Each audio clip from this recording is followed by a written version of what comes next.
నమస్తే. మన తెలుగు టీవీ ఆరోగ్య సంక్షేమకి స్వాగతం.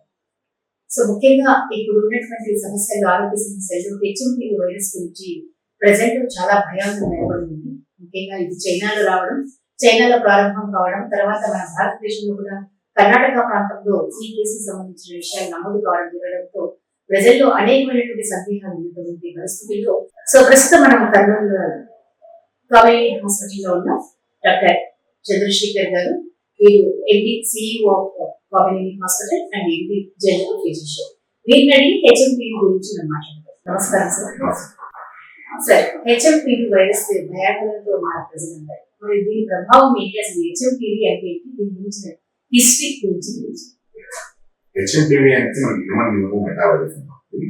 ఇది నార్మల్ గా ఇప్పుడు మీరు చూస్తున్న రెగ్యులర్ ఇన్ఫ్లుయెంజా వైరస్ ఏవైతే మనకి చలికాలంలో జలుబు దగ్గు కాస్ చేస్తాయో ఆ వైరస్ వారికి ఎక్కువ చెందింది. ఇది న్యూమోవిరిడే ఫ్యామిలీ అంటారు. ఆ ఫ్యామిలీకి సంబంధించిన ఒక వైరస్. ఇది ఇప్పుడేదో కొత్తగా కనుక్కున్న వైరస్ కాదు. ఇది 2001 నుంచే ఉన్న వైరస్. అక్కడక్కడ అల్పాదల్పా కేసులు వచ్చేవి. ఇప్పుడు చైనాలో కోవిడ్ తర్వాత మళ్ళీ జలుబు దగ్గులు పెరగడం, దాంతో ఈ వైరస్ కావడం వల్ల కొంచెం జనాలు భయాందోళన గురవుతారు. బట్ ఇది కోవిడ్ అంత డేంజరస్ వైరస్ అయితే కాదు. అంటే కోవిడ్ లాంటి డేంజరస్ వైరస్ కాకపోయినా కూడా ఆ ప్రభావం, అంటే కోవిడ్ లో ఉన్నప్పుడు ఎటువంటి ఆరోగ్య పరిస్థితులను ఎదుర్కొన్నాము, ఆ ప్రభావం మనపై ఉంటుంది అన్న భయం అవుతుంది. ఎందుకంటే అది కూడా ఇప్పుడు ఈ హెచ్ఎంపీవీ కూడా జలుబు దగ్గు తీసుకునే ప్రారంభం అవుతుంది. మరి దానికి దీనికి డిఫరెన్స్ ఏంటంటే, ఇప్పుడు మీరు చూసిన హెచ్ఎంపీవీ గురించి చెప్పాలి అంటే ఇది కూడా మీకు ఒకసారి మనకి సోకిందంటే ఇది జలుబు, దగ్గు, జ్వరము, తలనొప్పి, గొంతునొప్పి, ఒళ్ళు ఈ లక్షణాలతోనే పేషెంట్ రావచ్చు. సో ఇది అన్ని రకాల ఇన్ఫ్లుయెంజా వైరస్, అంటే మీరు ఏ టైప్ ఆఫ్ ఇన్ఫ్లుయెంజా వైరస్ తీసుకున్నా, ఇన్ఫ్లుయెంజా కానీ, పారాఇన్ఫ్లుయెంజా కానీ, రెస్పిరేటరీ వైరస్ కానీ, లేదా కోవిడ్ కానీ, ఇవన్నీ కూడా ఏ ఆధార లక్షణంతో మొదలవుతాయి. కాకుంటే ఈ వైరస్ ఉన్నది ఏంటి అంటే ఇప్పటి వరకు దీని స్ప్రెడ్ అంతగా జనాలు తెలియదు, కానీ ఇది రెస్పిరేటరీ ఇన్ఫెక్షన్ వల్ల వస్తుంది కాబట్టి ఒకరి నుంచి ఒకరికి ఎయిర్ డ్రాప్లెట్స్ ద్వారానే స్ప్రెడ్ అయ్యే ఛాన్స్ ఉంది. లేదా వాళ్ళు చిన్న దగ్గర మన అందరూ మెటీరియల్ పెట్టినప్పుడు ఆ మెటీరియల్ మనం తాకి మళ్ళీ మనం తెచ్చేసుకుంటూ మనకి వచ్చేస్తాం. సో కోవిడ్ కి కానీ ఈ వైరస్ కానీ సోకే లక్షణాలన్నీ కూడా ఆల్మోస్ట్ సేమ్ ఉంది. సో జలుబు ఉన్న పేషెంట్ తగ్గినప్పుడు తిన్నప్పుడు మనకి ఆ ఎయిర్ డ్రాప్లెట్స్ వల్లనే పక్కన వ్యక్తికి వచ్చే ఛాన్స్ ఉంటుంది. సో కోవిడ్ ఏంటంటే చాలా ఫాస్ట్ గా ఒకటేసారి చాలా ఎక్కువ మంది స్ప్రెడ్ అయ్యింది. దీని తీవ్రత అంత ఎక్కువగా ఉందా లేదా అని ఇప్పుడు మరి ఏంటంటే ఇది కూడా స్ప్రెడ్ అయ్యింది. మామూలుగా ఎవరికి జలుబుతో వచ్చినా మీరు గమనించి ఇంట్లో జలుబు ఒకటి స్టార్ట్ అయితే ఆల్మోస్ట్ అందరికీ ఇంట్లో జలుబు వస్తుంది. అలానే ఈ కోవిడ్ కానీ హెచ్ఎంపీవీ కానీ ఒకసారి వచ్చిందంటే పక్కన వాళ్ళకి వచ్చింది. సో మనము బేసిక్ గా కోవిడ్ హెచ్ఎంపీవీ అని భయం కనిపిస్తుంది. హెచ్ఎంపీవీ గురించి క్లియర్ గా చెప్పాలి అంటే ఇప్పుడు నేను చెప్పిన లక్షణాలు చెప్తాను. సో ఈ హ్యూమన్ న్యూమో మెటావైరస్ అనే దానికి ఎవరికైనా సోకింది అంటే చాలా వరకు జలుబు, దగ్గు, గొంతు నొప్పి, ఒళ్ళు నొప్పులు లేదా నీరసంతో ప్రజెంట్ చేస్తున్నారు. సో ఈ లక్షణాలు మీరు చాలా రకాల రొటీన్ వైరస్ లక్షణాలను కూడా చూస్తారు. ఎస్పెషల్లీ చలికాలంలో ఉన్నప్పుడు ఎక్కువగా ఈ డిజీజ్ వచ్చే ఛాన్స్ ఎక్కువ. బట్ ఈ మధ్య కాలంలో చైనాలో కేసులు పెరగడం వల్ల అక్కడ ఇది బయటపెట్టడం వల్ల మనం భయపడుతున్నాం. కానీ కోవిడ్ అంటే డేంజరస్ వైరస్ అయితే కాదు.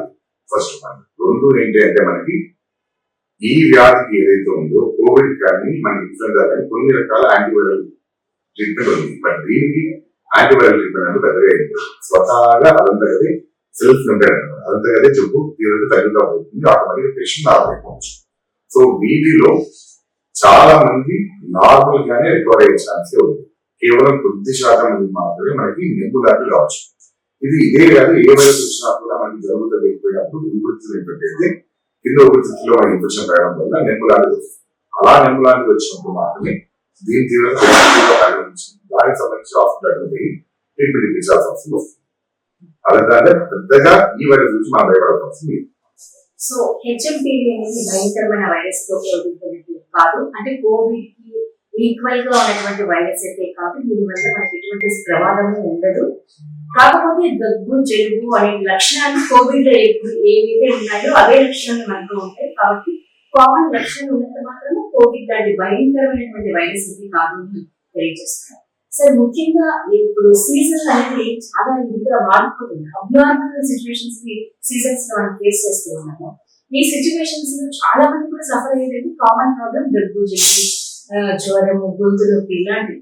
సో ఈ సీజన్ లో ఇలాంటి ప్రాబ్లమ్స్ మనం ఫేస్ చేసుకోకుండా ఉండాలి. మెయిన్ ప్రికాషన్స్ ఏం తీసుకోవాలి జనరల్ గా?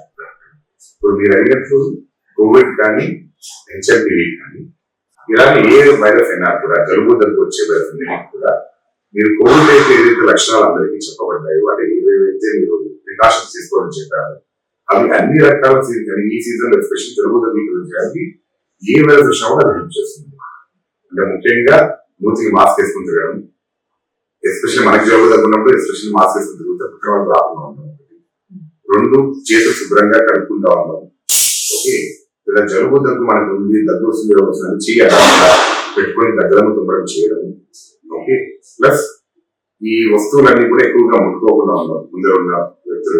మనకి ఆల్రెడీ జలుబు దగ్గర వ్యక్తులు మాట్లాడుతున్నారు చేయకుండా ఉన్నాం. సో ఇవన్నీ సింపుల్. అంటే ఎంతమంది చెప్పినట్లే mask, social distancing plus sanitization, ఈ 3 అన్ని రకాల వైరల్ ఇన్ఫెక్షన్ మనకి చాలా చాలా ఉపయోగం. 2 సీజన్ మార్పిడి ఉంటారా ఖచ్చితంగా ఇప్పుడున్న దాంట్లో ప్రాక్టికల్ మీకు ఇంతకుముందు చలికాలమే ఉంది, ఎండాకాలం అట్లా లేకుండా మిక్స్చర్ ఆఫ్ ఎన్విరాన్మెంట్ వస్తున్నాయి. సో దీనివల్ల ఏమైందంటే ఆ వైరస్ వ్యాప్తి ఎక్కువగా ఉంటుందన్నమాట. సో దానివల్ల ఏంటంటే సో వాటిని మన ఎన్విరాన్మెంట్ ఎలాగో చేంజ్ చేయలేము ప్రాక్టికల్, బట్ ఉన్న ఎన్విరాన్మెంట్ మనం కాపాడుకోవడానికి ఈ 3 రకాల పద్ధతులు మాత్రం ఇప్పటికీ 100% అన్నిటికీ ఉపయోగపడుతుంది. సో మాస్క్ ధరించండి, ఎక్కువ మంది జలుబు దగ్గర వచ్చినాయి, స్కూల్లో పిల్లలు పంపిస్తున్నారు, మాస్క్ వేసి పంపించడం అలవాటు చేసుకోండి. 2 చేతులు వాష్ చేయడం అలవాటు చేసింది. 3 సోషల్ డిస్టెన్స్. ఈ 3 ఎప్పటికీ కూడా మనకి ఏ రకమైన డిజీజ్ నుంచి కాదు. 2 మీరు అడిగినట్లు ఇప్పుడు వాతావరణ మార్పు ఎండాకాలం నెక్స్ట్ రాబోయేది మనకి మోస్ట్ చేస్తుంది. ప్రతి ఇయర్ టెంపరేచర్ పెరుగుతూనే ఉంది. సో 1 ఇయర్ అట్లీస్ట్ పెరుగుతూ పోతుంది. సో ఐడియల్ గా చేయాల్సిన ఒకటి ఏంటంటే ఎక్కువ ఫ్లూయిడ్స్ తీసుకోండి. ఈవెన్ ఇప్పుడు మీరు అడిగే హెచ్ఐవి కూడా రెగ్యులర్ ట్రీట్మెంట్ ఉండే చెప్తాను. ఒకటి రెస్ట్ తీసుకోండి, ఫ్లూయిడ్స్ బాగా హైడ్రేషన్, ప్లెంటీ ఆఫ్ ఫ్లూయిడ్స్ తీసుకోండి. సో ఎంత బాగా ఫ్లూయిడ్స్ తీసుకుంటాం అంత బాగా బాడీ అంత ఫ్రెష్ గా ఉంటుంది. సో ఎండాకాలం కూడా బెస్ట్ ట్రీట్మెంట్ ఏంటంటే హైడ్రేషన్. ప్రిఫరబుల్ ఖచ్చితంగా మనం ఎండ ఎక్స్పోజ్ కూడా అవాయిడ్ చేయాలి. ఎందుకంటే రాను ఎండ తీవ్రత పెరుగుతుంది, ఓజోన్ లేదు, ఇవన్నీ కూడా మనకి కంపారిటివ్లీ చూసినట్టు కాబట్టి కంపారిటివ్లీ బ్యాలెన్స్ పెరిగే ఛాన్స్ ఎక్కువ ఉంటుంది. సో దానికి ఎక్స్పోజ్ కాకుండా ఉండడానికి ప్రయత్నం చేయడం ఒకటి. 2 వెళ్తున్నారా ఖచ్చితంగా ప్రొడక్టివ్ ఎప్పుడు తీసుకుంటారు, క్యాప్ కానీ అంబ్రెల్లా తీసుకుంటారు. 3 ఖచ్చితంగా బయటకు వచ్చారంటే ప్లెంటీ ఆఫ్ ఫ్లూయిడ్స్ తీసుకుంటారు. సో బాడీ అంతా ఎలాగో హీటెడ్ అయిపోయి అది రిప్లేస్ చేసుకుంటారు. ఈ లక్షణాలు చేయడం వల్ల మనకి మంచిది. 4 డైట్ హ్యాబిట్స్ ఏంటంటే ఎండాకాలం వచ్చే పెద్దగా ఆకలి కాదు, తినబుద్ధి కాదు. ఆటోమేటిక్ గా మోర్ ఫ్లూయిడ్స్, ఎక్కువ వెజిటేబుల్స్, ఎక్కువ ఫ్రూట్స్ తీసుకోవడం అవాయిడ్ చేస్తుంది. Which are always good for your health. So ఈ ప్రికాషన్స్ తీసుకుంటే మనము అన్ని రకాలుగా సేఫ్. ఎందుకంటే prevention is always better than cure. So మనకి రోగాలు వచ్చేందుకు వెయిట్ చేయకూడదు. రోగాలు రాకుండా మనం ఏం మంచిగా చేయాలి మనం చేస్తాం. చాలా చక్కగా తెలియజేశారు సార్. ముఖ్యంగా కోవిడ్ సోకినటువంటి పేషెంట్స్, అప్పట్లో కోవిడ్ బారిన పడిన పేషెంట్స్ కి వాళ్ళకి ఇప్పుడు అంటే రెసిస్టెన్స్ తక్కువ ఉంటుంది, అది కార్డియాక్ ప్రాబ్లమ్స్ కూడా ఎక్కువ వచ్చే అవకాశం ఉంది. ఇలాంటి హెచ్ఎంపీ వైరసెస్ వచ్చినప్పుడు తొందరగా వాళ్ళకి అటాక్ అయ్యే ఛాన్స్ ఉంటుంది అంటున్నారు. దీనిలో ఇప్పుడు హెచ్ఎంపీ కూడా సేమ్ చెప్పినట్టు ఎవరికైతే ఆల్రెడీ ఆస్తమా లేదా లంగ్ ఇష్యూ పెరిగి ఉన్న వాళ్ళకి లేదా ఇమ్యూనిటీ తక్కువ ఉన్న వాళ్ళకి, క్యాన్సర్ పేషెంట్స్ కి లేదా డయాబెటిక్ అన్కంట్రోల్ డయాబెటిక్ పేషెంట్స్ కి డెఫినెట్ గా రిస్క్ ఎక్కువే ఉంటుంది. సో ఓన్లీ థింగ్ ఏంటంటే కొంచెం హై ప్రోటీన్ డైట్ తీసుకోవడం, ఫ్రెష్ ఫ్రూట్స్ అండ్ వెజిటబుల్స్ తీసుకోవడం ఇప్పటికి కూడా బాడీ ఇమ్యూన్ స్టేటస్ ని కొంచెం హెల్ప్ చేస్తుంది. సో ఈ type of exposure diet exposure ఉంటుంది చాలా మంది. అండ్ డెఫినెట్ గా ఈ రిస్క్ ఫ్యాక్టర్స్ ఉన్న వాళ్ళందరూ కూడా ఈ 3 పద్ధతులు పాటిస్తారు. సో అవి వీళ్ళు ఎప్పుడైతే ఆ పద్ధతులు పాటిస్తారు వీళ్ళు వాడికి ఎక్స్పోజ్ అయ్యే ఛాన్స్ ఎక్కువ. ఎక్స్పోజ్ అయిన తర్వాత బాడీ ఎలా రియాక్ట్ అవుతుందని చెప్పారు. 2 మీరు అన్నట్టు కోవిడ్ లో అటాక్స్ పెరిగాయి, ఇవన్నీ కూడా మనం చూస్తున్నాం. అది వ్యాక్సిన్ వల్ల పెరిగిందా, కోవిడ్ వల్ల పెరిగిందా అది ప్రశాంతం. కానీ ప్రాబ్లం ఏంటంటే కోవిడ్ లో కూడా మేజర్ గా జరిగింది మన బాడీ ఇమ్యూన్ సిస్టమ్ రియాక్ట్ అయ్యే పద్ధతి. సో బాడీ ఇమ్యూన్ సిస్టమ్ చాలా ఓవర్ రియాక్ట్ అయినప్పుడు బాడీలో అన్ని పార్ట్స్ దెబ్బతినే ఛాన్స్ ఇమ్యూన్ సిస్టమ్ కూడా ఉంది. సో అలా జరిగి చాలా మందిలో కోవిడ్ లో చూస్తున్నా కానీ ఎక్కువ కారణమే body immune over reaction. So maybe vaccine వల్ల కూడా probably normal mechanism body alter అయ్యి దానివల్ల కూడా ఇప్పుడు చూస్తున్న హార్ట్ లేదా కొన్ని auto immune diseases comparatively free ఉండొచ్చు. సో అది వన్ ఆఫ్ ద రీజన్ ఉండొచ్చు అలా అవడానికి. బట్ ఏంటంటే అలానే మనం వ్యాక్సిన్ వేసుకోకుండా ఉండాలా అంటే వ్యాక్సిన్ ప్రివెంటబుల్ డిసీజ్ ని వ్యాక్సిన్ వేసుకుంటేనే మనం ప్రివెంట్ చేయొచ్చు. ఇప్పుడు మనం చికెన్ స్మాల్ పాక్స్ ఎరాడికేట్ చేసాము, పోలియో ఆల్మోస్ట్ వ్యాక్సిన్ ఎరాడికేట్ చేయవచ్చు. ఇప్పుడు వచ్చి ఇన్ఫ్లుయెంజా వైరస్ కూడా ఇంతకుముందు నెమ్ము దగ్గర పెట్టుకునేది, దాన్ని వ్యాక్సినేషన్ వేసుకోవడం వల్ల ఆ ఇంటెన్సిటీ తగ్గింది. సో అలానే కోవిడ్ కానీ ఇంకే వైరస్ కన్నా కూడా వ్యాక్సిన్ మనకి హెల్ప్ ఇచ్చే ఛాన్స్ ఉంటుంది. ఎస్ రిస్క్ ఉంటుంది, 100% 1 or 2% రావచ్చు. బట్ ఆ రిస్క్ చూసి మనము ఫ్యూచర్ ని మనం నెగ్లెక్ట్ చేయలేదు. సో ఇది always advisable that we don't neglect certain health tips. So the vaccine is good enough. Nothing to worry about vaccine, but some changes maybe రాను వ్యాక్సిన్ ప్యూరిఫికేషన్ మారే కొద్ది మేబీ ఈసారి వస్తుంది తగ్గిపోయింది. హెచ్ఎంబీవీ చైనాలో కూడా మనకంతా ఎక్కువ ఆరోగ్యంగా లేదు. వాళ్ళు చెప్పిన ప్రకారం కేసెస్ పెరుగుతాయి, but not in tune of death వచ్చే. జలుబు దగ్గులు ఫ్రీక్వెన్సీ పెరిగి ఎక్కువ మంది దగ్గర. సో వాళ్ళు కూడా సేమ్ ప్రికాషన్ అడ్వైస్ చేస్తున్నారు. ఎందుకంటే సో దీనిలోనూ ఎలా మారుతుందో హెచ్ఎంబీవీ ఎలా మారుతుందో తెలుసు కాబట్టి దే ఆర్ టేకింగ్ ప్రికాషన్స్. ఇప్పుడు మనకు వచ్చినా కూడా ఇప్పుడు వాట్ ఎవర్ కేసెస్ కూడా అన్ని మైల్డ్ కేసెస్ లేదు. సో ఇది కూడా పెద్ద కేసెస్ అయితే సో అంత పానిక్ కావాల్సిన అవసరం లేదు. ఇప్పుడు జలుబు దగ్గు వచ్చిందా, జలుబు దగ్గు సంబంధించిన మందులు మీరు ఆటోమేటిక్ వేసుకోండి. యాంటీబయాటిక్ అవసరం లేదు. అవసరం అయితే యాంటీబయాటిక్ అంటే doctors prescribing antibiotic antibiotic just జలుబు దగ్గు తగ్గే ముందు వేసుకోవచ్చు. లేదా ఇంట్లో ఏ చిట్కాలు కూడా అయితే పొందవచ్చు. జలుబు ఆవిరి పెట్టుకోవడం లేదా వేడి తాగడం ఇవన్నీ కూడా నచ్చవచ్చు. సో ఇదేంటి హెచ్ఎంపీవీ అనేది ఒక ప్యానిక్ సిచ్యువేషన్ కాదు. It's not by panic condition. చాలా చాలా సింపుల్ వైరస్ ప్రాబ్లమ్ తో ఉన్నటువంటి ప్రాబ్లం అది.